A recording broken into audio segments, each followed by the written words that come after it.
জামাতের নামে সব জায়গায় পরিচিত।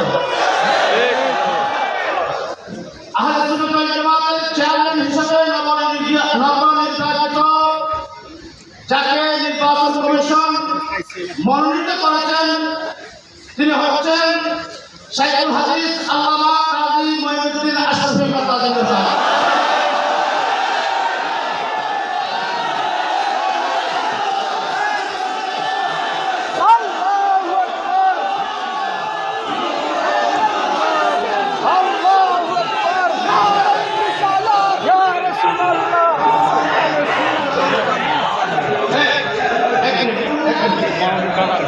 নির্বাহী চেয়ারম্যান হিসেবে তাকে মনোনীত করা হয়েছে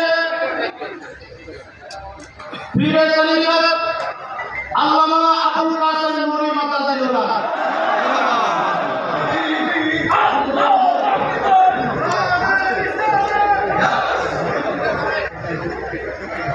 আজকের নির্বাচন কমিশন মহাসচিব হিসেবে তাকে নির্বাচিত করেছেন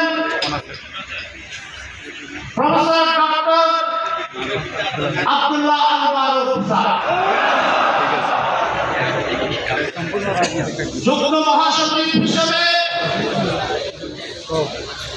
তিনজনকে নির্বাচিত করা হয়েছে, বাকি অন্যদেরকে পরে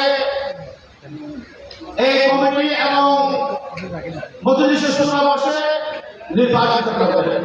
তিনজনের মধ্যে হচ্ছে উপাধ্যক্ষ আল্লামা আবুল কাসেম মোহাম্মদ ফজলুল হক, আল্লামা খাজা আরিফুর রহমান তাহেরি মাদানী, আল্লামা আহমদ মাসুদ আল কাদরি। এই তিনজন যুবশিক্ষক আজকে নির্বাচন কমিশন নির্বাচিত করেছেন, বাকি যুগ্ম মহাসচিব এবং পরবর্তীতে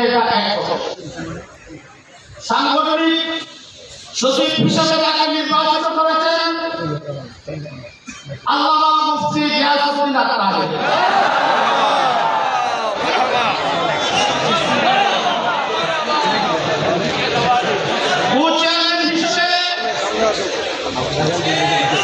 চেয়ারম্যান হিসেবে যাদেরকে নির্বাচিত করা হয়েছে আমি তাদের নাম আপনাদের সামনে বলব। চেয়ারম্যান হিসেবে প্রফেসর